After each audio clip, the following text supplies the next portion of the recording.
कि जब से एक अलग समुदाय में इन्होंने शादी की तेजस्वी प्रसाद यादव जी ने, तब से ये नीतीश कुमार, ये राहुल गांधी और स्टालिन और तेजस्वी की एक नई तिकड़ी बनी है देश में। और ये तिकड़ी चाहती है कि इसी तरह से सनातन पर हमले कराए जाएं, सनातन को समाप्त कराया जाए। नमस्कार, आप न्यूज फाउंडेशन देख रहे हैं। मैं हूं आपके साथ वंदना। 2024 का आगाज भले हो गया हो, लेकिन बातें अभी भी वही पुरानी चल रही है। बिहार की राजनीति में अगर देखा जाए तो सेम स्थिति महागठबंधन में है। एनडीए में भी अगर देखा जाए तो सीटों को लेकर के कैसे जो है बंटवारा होना है। इस वक्त हम पहुंच गए हैं हम पार्टी के कार्यालय में, एक तरह से कहा जाए जीतन राम मांझी के आवास पर, जहां प्रवक्ता हैं और नेता भी हैं। लोगों से बात करने की कोशिश करेंगे। नए साल में पार्टी की क्या रणनीति है? देखिए, पार्टी की रणनीति है कि हम लोग सौहार्द बना के रखें हर जगह। सभी लोगों को, जो हमारे जितने भी हमारे करीबी लोग हैं, हमारे जनता जनार्दन है, सब लोग खुश रहे, एक नई ऊंचाई तक जाए और स्वच्छ राजनीति की तरफ बढ़ें हम लोग। और इस तरह से राजनीति करें कि जिससे हमारी जो हमारा संस्कार है, हमारी जो मिट्टी की जो परिकल्पना है, वो सारी चीज़ें एज इट इज़ मेंटेन होती रहे। मतलब ये छीटा कसी वाली राजनीति से हम लोग दूर रहे तो ज़्यादा बेटर है। देखिए, ये तो कह रहे हैं छीटा कसी, लेकिन राजनीति में अगर छीटा कसी ना हो तो राजनीति फिर नहीं रह जाती है, फिर तो वो आध्यात्मिक तरफ बढ़ जाएगी। लेकिन हालांकि ऐसा होने वाला नहीं है। नए साल में आप क्या लगता है कि परिस्थितियां बदलेंगी या फिर सेम स्थिति बनी रहेगी? नहीं, देखिए, निश्चित तौर पर नए वर्ष की पहले आप लोगों को हार्दिक शुभकामना, बधाई। आप तमाम पत्रकार बंधुओं को, जितने मीडिया के साथी हैं। निश्चित तौर पर बदलेगा। और देश जब पूरी तरह से बदल रहा है, आपको ये दिख रहा होगा कि किस तरह से देश में एक परिवर्तन की लहर है। जिस तरह से इन लोगों ने, ख़ास तौर पे जो अभी इंडिया अलायंस है, जिसने देश में एक नफ़रत का बीज पिछले कई दशकों से बोकर रखा। पहले अलग अलग बोया, अब वो साथ आकर के बो रहे हैं, लेकिन देश अब उसको अपनाने को तैयार नहीं है, मानने को तैयार नहीं है। प्रधानमंत्री नरेंद्र मोदी जी के नेतृत्व में देश में जो बदलाव की बयार उन्होंने 2014 से लाई है, उसका कह लीजिए कि अब उन पर असर भी हो रहा है कि इनका दिमागी संतुलन बिगड़ रहा है।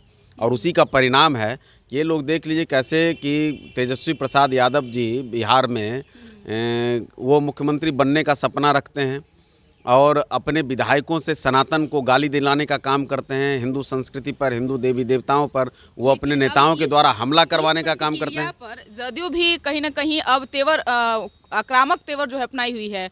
नीरज कुमार मुख्य प्रवक्ता ने कहा कि वो फतेह बहादुर नहीं है, वो कायर बहादुर हैं। एक तरफ वो कटाक्ष करते हैं, दूसरे तरफ जाकर के न्योता मिलता है तो वहाँ जाकर के वही खाना। अरे भाई, नीरज बाबू को मेरी ये सलाह है कि आप बड़े आक्रामक प्रवक्ता रहे हैं और माने जाते रहे हैं। हम देखिए, जिनका आप नाम ले रहे हैं, हम तो अब समझते हैं, हम तो उनको गुटका कुमार कहें या राजनीति में कीचड़ कुमार कहें तब ज़्यादा अच्छा रहेगा, क्योंकि वो जिस तरह से वो केवल तो कीचड़ फैलाने का काम करते हैं। लेकिन पता नहीं क्यों राष्ट्रीय जनता दल का अब जो जिस तरह से होटवार, जेल नंबर इतना, कैदी नंबर इतना, ये सब उनका डिक्शनरी से अभी निकल गया है, पन्ना फाड़ दिया गया है। तो अब फतेह बहादुर पर जो बोल रहे हैं, अरे भाई, हिम्मत है उस तेजस्वी प्रसाद यादव पर बोलिए ना, जो ये काम करवा रहे हैं, जो इनके मुखिया बने हैं। हमारा तो बिल्कुल स्पष्ट मानना है कि जब से एक अलग समुदाय में इन्होंने शादी की तेजस्वी प्रसाद यादव जी ने, तब से ये नीतीश कुमार, ये राहुल गांधी और स्टालिन और तेजस्वी की एक नई तिकड़ी बनी है देश में। और ये तिकड़ी चाहती है कि इसी तरह से सनातन पर हमले कराया जाए, सनातन को समाप्त कराया जाए, सनातन के खिलाफ एक विद्वेष फैलाया जाए, जो कि आपने देखा होगा कि स्टालिन के बेटे ने तमिलनाडु से शुरू किया। और ये जो अपने शिक्षा मंत्री के द्वारा हिंदू देवी देवताओं के कह लीजिए अपमानित करवा रहे थे, फिर अपने फतेह बहादुर के द्वारा करवा रहे हैं, या हिंदुओं के छुट्टियों में कटौती करवाई, इनके शिक्षा मंत्रालय ने किया। तो आज उनके शिक्षा मंत्री को तो के पाठक का इंजेक्शन लगा है, तो कहीं अज्ञातवास में है, कहाँ दर्द हो रहा है उनको कुछ पता नहीं चल रहा, क्यों परेशान है, क्यों गायब हैं सीन से। तो वैसे ही गायब हो जाएंगे तेजस्वी यादव जी अगर आप सुधरे नहीं और इन लोगों को अगर आपने बाहर नहीं निकाला, तो जनता आपको ऐसे ही गायब कर देगी। आप जो बेवकूफ़ बना रहे हैं, गली गली पिताजी को घुमा रहे हैं, मंदिर मंदिर, आप अपने माथा मुड़ा रहे हैं और अपने विधायक से गाली दिलवा रहे हैं। तो देवी देवताओं को गाली दिलवाने से आप मुख्यमंत्री बन जाइएगा? सब दिन उप के बदले अब चुप मंत्री बन जाइएगा। ये जो उप मुख्यमंत्री की कुर्सी लेके घूम रहे हैं ना, और युवाओं को, महिलाओं को, ये घर में भी इन्होंने सम्मान नहीं दिया। आप लोगों को भी इसकी लड़ाई लड़नी चाहिए कि एक तरफ से हमारे प्रधानमंत्री महिलाओं को सम्मान दिलाने के लिए वो कह रहे हैं कि आप नया नया कानून बना रहे हैं, आरक्षण दिला रहे हैं, और एक तरफ ये घर में जो हिंदू महिला थी, जो यदुवंशी कुल की महिला थी, उसको प्रताड़ित करके इन लोगों ने घर से बाहर करा दिया।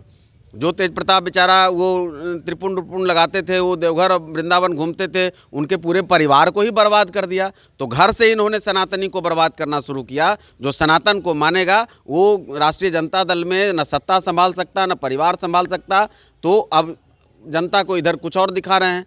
तो ये सब लोग जो साजिश कर रहे हैं, जो राहुल गांधी और स्टालिन और ये लोग मिलकर के एक धर्म विशेष को यहाँ प्रचारित करके और दूसरे धर्म को प्रताड़ित करना चाहते हैं, उसको समाप्त कराना चाहते हैं, जनता ये खूब समझ रही है। और बदलाव तो ऐसा होगा कि ये सब लोग घर में घुस जाएंगे। 22 जनवरी को जो राम मंदिर का उद्घाटन है, इसका तो असर इन लोगों पर दिखने लगा है। सबका दिमाग अलबला गया है, तो सब लोग अब कुछ कुछ कर रहा है, तो बदलाव दिखेगा। बिहार में भी बदलाव दिखेगा निश्चित तौर पर। 24 और 25 प्रधानमंत्री जी के सदारत में यहाँ मांझी जी और भारतीय जनता पार्टी और अन्य जो हमारे एनडीए के एलाइज हैं, उनके नेतृत्व में एक नई कहानी, एक नई इबारत हम लोग लिखेंगे। सामाजिक सद्भाव भी कायम करेंगे, सभी धर्मों का सम्मान भी कायम करेंगे, और किसी के प्रति जो कोई नफरत फैला रहा है उसको समाप्त करने का भी काम। देखिए, कुछ चीज़ें जो होती है वो उच्च पदाधिकारियों के हाथ में होती है, और उसकी जो लास्ट जो भी होगी वो उन्हीं के हाथ में होती है। तो इस पर हम लोग ज़्यादा इस पर ना बोले तो बेटर है। लेकिन हाँ, जो हमारे पार्टी का जो फोरम है, हमें जितनी रिक्वायरमेंट है उतनी तो मुझे मिलेगी ही, और हम उसके लिए डिजर्व करते हैं। हमारी पार्टी जिस तरह से अपनी जनाधार को बढ़ा रही है, शायद हम जितना सोचे उससे ज़्यादा भी हमें मिलने वाला है। निश्चित तौर पे क्या तैयारी है चल रही है अभी? बिल्कुल, आपने कहा कि जो हमारे बड़े भाई हैं प्रवक्ता महोदय, उन्होंने कहा कि 500 साल की लड़ाई जीत के राम जी का प्राण प्रतिष्ठा हो रहा है। तो देश देखिए कहाँ बढ़ रहा है। बिल्कुल एक सनातन धर्म जो कहा जाता है कि हर घर में बसता है, हम लोग उसके अग्रसर हैं। और मैं विश्वास के साथ कहना चाहता हूं कि 2024 ही नहीं, 2025 में भी हम लोग गठबंधन की सरकार यहाँ बनाएंगे, एनडीए की सरकार बनेगी। गठबंधन की सरकार यहाँ बनाएंगे, एनडीए की सरकार बनेगी। देखिए, बहुत बहुत शुक्रिया। तो एक अंतिम सवाल है, क्या लगता है कि सब कुछ ये अभी जो खटास चल रही है राजनीति में, ये नए साल में सब कुछ भर जाएगी? देखिए, खटास का सवाल नहीं, सवाल सिद्धांत का है। और सवाल जो नफरती माहौल जो लोग फैलाते हैं उसकी बात है। तो वो अगर वो ठीक हो गए तो अच्छा है, भगवान उनको सद्बुद्धि दे। हम लोग तो चाहते हैं सकारात्मक राजनीति हो, लेकिन सत्ता के शीर्ष पर बैठ करके जो लोग समाज में नफरत फैलाना चाहते हैं, कभी जाति के माध्यम से, कभी धर्म के माध्यम से, कभी किसी और उन्माद को बढ़ाना चाहते हैं, या फिर और जिस तरह से सबों को प्रताड़ित करने का काम करते हैं, कोई शिक्षक अभ्यर्थी हो, कोई टीचर हो, कोई आंगनबाड़ी हो, कोई कहाँ जहाँ कहीं भी, आप पत्रकार बंधुओं को भी जितनी जिल्लत झेलनी पड़ती है, जितनी परेशानी में आप लोग काम करते हैं, कोई उसका सम्मान सरकार नहीं देती है, उल्टे परेशान करती है। आप लोगों को बैठने की एक जगह नहीं है। ये सब सरकार अगर करे तो हम लोग भी चाहेंगे सकारात्मक माहौल बने, और नहीं बनेगा तो जनता तो निश्चित तौर पर बनाएगी, और ऐसे उदंडों को, ऐसे नेगेटिव लोगों को निश्चित तौर पर सत्ता से बाहर करेगी जनता। बहुत बहुत शुक्रिया। तो देखिए, हम पार्टी ने कमर कस लिया है कि 2024 में पूर्ण बहुमत के साथ एनडीए की सरकार बनेगी, और 2025 में जो है एनडीए की सरकार जो है बिहार में बनेगी। हालांकि ये तो भविष्य तय करेगा कि क्या कुछ परिणाम आएगा चुनाव के बाद। लेकिन बता दें कि जिस तरह से पुरानी बातें अभी भी, यानी कि पुराने साल के बातें अभी भी नए साल में जो है वह पानी की तरह तैर रहा है। ये कहाँ तक जाकर के अंत होने वाला है ये अभी किसी को नहीं पता है। लेकिन राजनीति संभावनाओं का खेल माना जाता है। क्या कुछ बिहार की राजनीति में खिचड़ी पक रही है, क्या कुछ होने वाला है, न्यूज़ फॉर नेशन आप तक जरूर साझा करेगा। सहयोगी नरोत्तम के साथ न्यूज़ फॉर नेशन, पटना।